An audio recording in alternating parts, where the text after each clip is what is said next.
coach a un journée de la fin de la compétition, aucune équipe est assurée par rapport à la qualification, parce que vous faites un bon résultat demain contre le Cameroun et RCA gagne contre Gabon par exemple, ça devient toute une autre affaire pour faire le classement final des premiers aussi, comme si vous perdez même contre le Cameroun et le Gabon gagne contre RCA. Ça change tout. Est-ce que préparer dans ce contexte-là, est-ce que ça a un impact sur votre approche par rapport au match? Oui, je crois que nous sommes dans cette compétition, tous les calculs aussi sont permis. Donc c'est pourquoi nous tenons à ce qu'on ait vraiment une victoire qui va vraiment nous mettre à l'aise. Les autres aussi, s'il arrive que le Gabon batte la Centrafrique, donc ça va faire aussi notre affaire. Donc c'est une compétition, ce sont les règles de la compétition. Nous les respectons, mais nous ferons notre part, celui de chercher la victoire ou un match nul qui pourra basculer, qui pourra jouer dans le classement de cette compétition.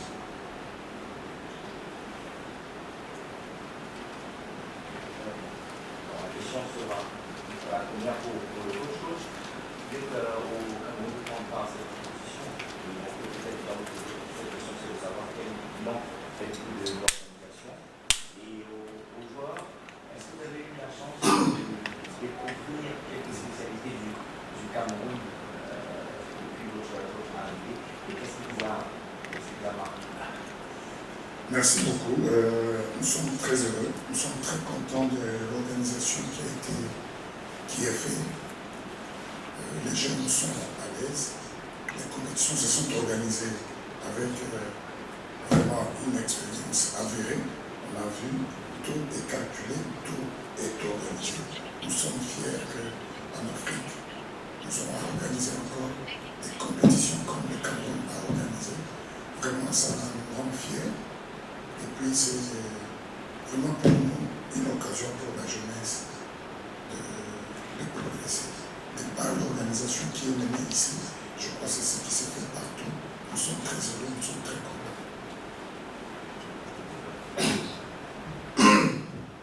Oui, depuis que nous sommes arrivés, ce qui nous a marqué quand même chez les Camerounais, ils profitent des erreurs des adversaires et ils marquent très tôt et déstabilisent déjà leurs adversaires avant, afin qu'ils finissent les matchs avec bonté.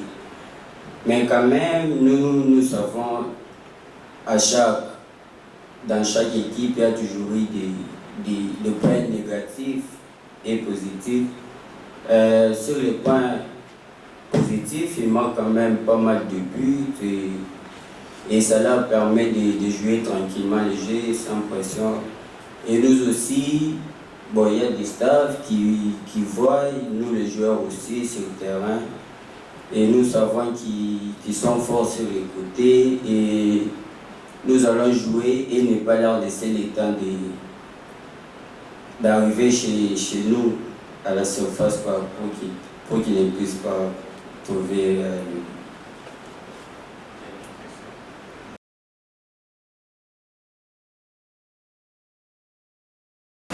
Bonjour coach, bonjour. Aux joueurs, je voulais savoir, c'est comme Sidi Lombardi disait tout à l'heure. Ce que vous dites et votre attitude, il y a un déphasage quand même. On a l'impression d'avoir affaire à un coach qui veut se battre pour assurer avec la bouche.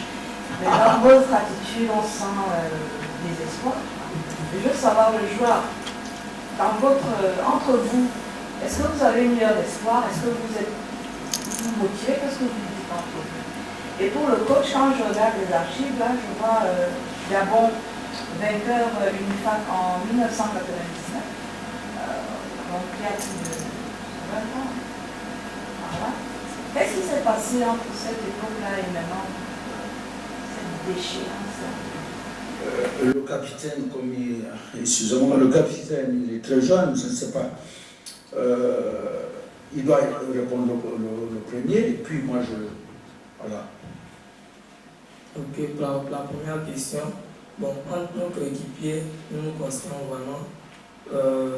Nous n'avons pas perdu espoir. Pour le match de demain, je crois que nous sommes vraiment à côté. Les coachs nous ont beaucoup parlé et nous pensons que nous pouvons donner le meilleur de nous, le maximum, pour mieux jouer demain.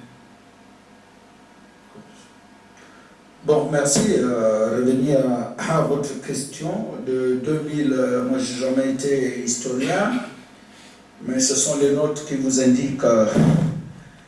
Bon, comprenez une chose, que surtout en Afrique centrale, il ne faut pas concevoir la face. Le football est malade.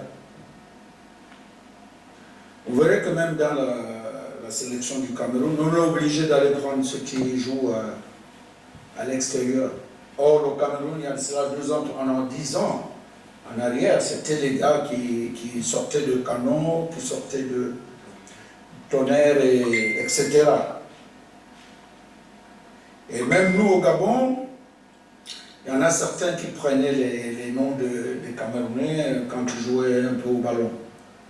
Donc, sortis de ces années-là, on est tous malades en Afrique centrale. Voilà. Parce que quand le Gabon venait jouer ici, ou le Cameroun venait jouer au Gabon, c'était des combats épiques. Mais malheureusement, il n'y a plus de piment dans tout ça.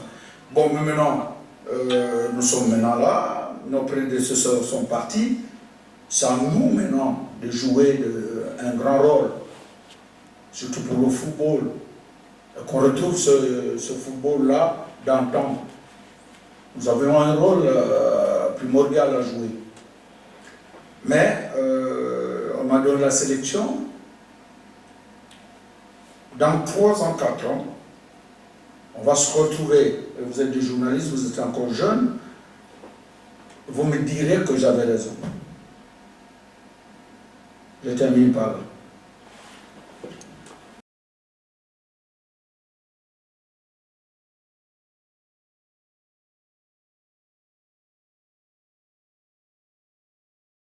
Bonjour coach. Bonjour. Les joueurs, j'ai une question pour vous deux. La compétition va s'achever là. C'est pas encore la fin, mais c'est tout comme. Qu'est-ce que vous aurez retenu de cette UNIFAC de cette année? Et qu'est-ce que vous aurez pris de positif pour la suite de votre pays? Bon, comme vous avez dit, c'est pas l'heure de faire le bilan puisque le match n'est pas encore terminé. Mais je peux dire que ça, c'est une première pour moi, une première expérience parce que c'est pour la première fois que je suis sélectionneur des U17. Et j'ai vu que l'organisation était très très bonne. Nous nous sommes logés, nous sommes le deuxième pays à la région de Cameroun, là où nous sommes logés. Et jusqu'à maintenant, il n'y a pas un point de déboîtement. Les enfants se portent bien, on a un très bon accueil. La restauration est bonne, et ainsi de suite. Donc, le premier jour, vous avez vu qu'il n'y a pas assez de monde au stade. Mais le second match, vous avez vu qu'effectivement, le public était accompagnant. Ils étaient venus nombreux, malgré qu'effectivement, il y a d'autres qui peuvent occuper d'autres occupations, mais ils sont là. Donc, pour ma part, je pense que c'est une très bonne organisation et j'en profite pour jeter fleurs à tout ce qui est comme responsable au niveau de l'UNIFAC pour qu'effectivement, dorénavant, ils puissent encore mettre encore beaucoup plus d'ingrédients pour que les choses aillent mieux. Oui, pour moi et mes coéquipiers, c'est la première fois qu'on est là. Tous, il y a peut-être seulement 1 ou 2 personnes qui sont là avant nous, mais nous sommes là à la tête depuis le pays. On est venu pour qualifier à la CAN et peut-être aller à la CAN et on peut être parmi les 10 premiers à partir à la Coupe du Monde. Donc on est prêt et puis voilà les résultats qu'on va amener, c'est positif. On ne veut pas amener des résultats négatifs mais positifs au pays parce qu'il y a des gens qui nous attendent à la maison du monde. Donc c'est ça. Bonjour. Coach, qualification pour la dernière CAN U20 en Égypte, qualification pour le CHAN qui arrive, en Tanzanie, Ouganda et Kenya, et 90 minutes de qualification pour la CAN U17.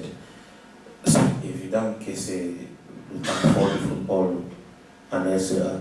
Quels sont ces aspects qui se font dans une manière différente en interne au pays aujourd'hui qu'on peut partager avec le monde entier pour que le monde puisse copier aussi la manière RCA? Très bonne question. Je vais vous dire parce que la RCA aujourd'hui est devenue un enfant chéri de la FIFA. Nous avons écrit un projet quand le nouveau locataire est venu en 2019. Nous avons écrit un projet. C'est les Centrafricains. Et surtout le staff technique de la direction, les instructeurs et les entraîneurs de la direction technique nationale. On a écrit à la FIFA pour demander à ce que la FIFA nous vienne en aide pour essayer de revenir à la base. Et depuis 2020, nous avons bénéficié du projet PST et par après le TDS. Et nous avons eu l'opportunité d'avoir l'appui de la Fédération française de football à travers l'un de ces techniciens qui nous a prêté main forte pendant 3 années, où nous avons commencé d'abord à former les entraîneurs et aussi à mettre en place au niveau de la capitale des centres de perfectionnement dans chaque arrondissement et à l'intérieur du pays. Moi qui vous parle, je suis responsable de ce département chargé de football des jeunes et des centres de perfectionnement à la Fédération africaine de football. Donc vous voyez, on marche derrière quelque chose. Il n'y a pas de la cacophonie. Aujourd'hui, ces enfants que je l'ai amenés, ils sont issus de ces différents centres. La plupart sont issus de ces académies. Ça fait 2020 aujourd'hui, 5 ans durant. Ces enfants, ils ont commencé. Il y a d'autres qui ont 10 ans. Il y a d'autres qui ont 11 ans. Aujourd'hui, 4-5 ans, vous avez vu, ils ont 15 et 16 ans. Et la plupart des 20 jours que j'ai amenés, ça fait 12 jours de l'académie. Vous voyez? Donc, on prépare l'avenir. Nous sommes en train de préparer l'avenir. Et tout récemment, en 2024, le président de la Fédération a fait un discours sérieux. Il a réuni le staff technique de la Fédération et il leur a dit « Je ne veux pas que la RCA participe à des compétitions organisées, soit par la CAF, soit par la FIFA, soit par l'UNIFA. » Il dit que si on arrive dans une compétition, il faut la gagner.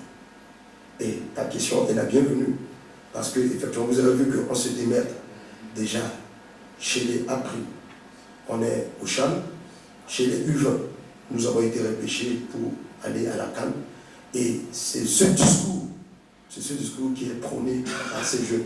Ils disent qu'ils vont être aussi emboîter le même pas que leurs aînés pour rentrer dans l'histoire. Ça, c'est ce que Tanko devait dire, parce que c'est ce qu'ils ont dit.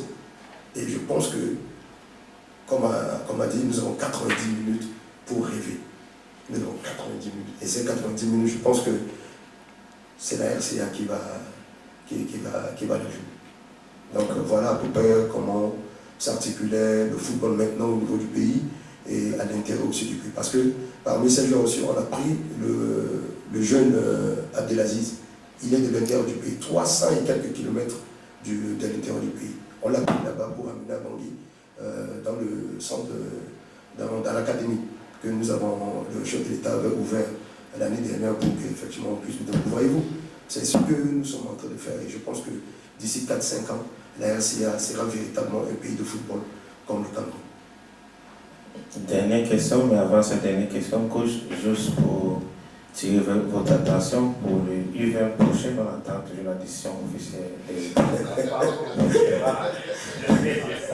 Coach, c'était une partie de ma question qu'il a posée. La deuxième partie, c'est en cas de qualification, pour vous et Tanko, c'est la même question, vous allez répondre.